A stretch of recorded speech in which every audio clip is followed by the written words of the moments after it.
dupi waktos agama Buddha lebet eta kumaha Ki? Buddha datang sanggeus Hindu matak gampang diterima teh sabab Buddha oge ngajarkeun hal nu sarua jeung etika Sunda.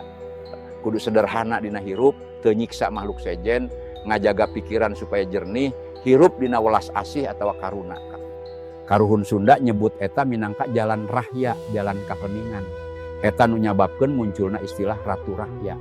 Dina sababaraha naskah nyaeta raja anu ngahiji jeung jalan spiritual. Artina kapamimpinan Sunda mangsa harita henteu nganggap agama minangka alat pamisah, tapi mangrupakeun tatapakan pikeun nyumponan rasa manusana.